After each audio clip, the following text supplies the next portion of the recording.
Hi friends, ఓం సత్యదేవాయ నమః. Annavaram temple గురించి మీకు ఫుల్ డీటెయిల్స్ అనేది ఈ వీడియోలో మీకు చెప్తున్నాను.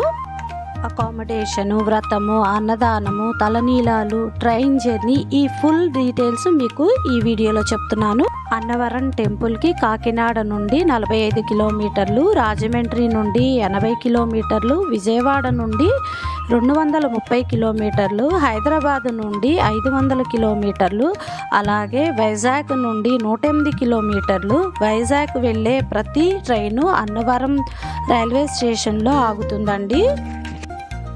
అన్నవరానికి రీచ్ అవ్వడానికి 2 మార్గాలు ఉన్నాయి, మెట్ల దారి, రోడ్డు మార్గము. ఒకవేళ మనం బస్సులో వెళ్ళాలి అంటే దేవస్థానం బస్సులు అనేవి ఉన్నాయండి. ఒక్కొక్కరికి 15 రూపాయల నుండి 18 రూపాయలు అనేది ఛార్జ్ చేస్తారు.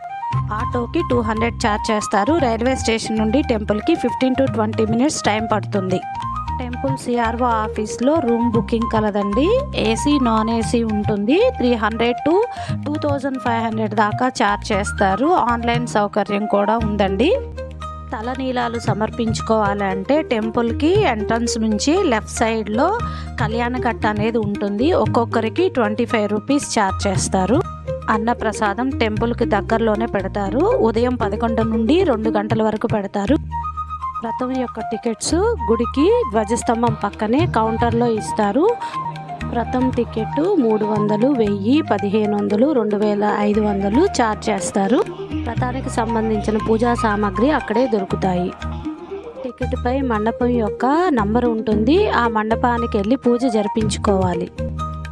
స్వామివారికి 2 రకాల ప్రసాదాలు పెడతారండి. స్వామివారికి ఇష్టమైన ప్రసాదము గోధుమ నూక ప్రసాదము, రెండవది భగిని ప్రసాదము.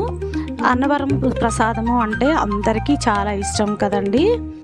గుడి పక్కన వైపు గోశాల ఉందండి. అందరూ వెళ్ళి గోవుకి దానం పెట్టి దర్శనం చేసుకొని ప్రదక్షిణాలు చేసుకొని వస్తారు. చాలా మంచిది.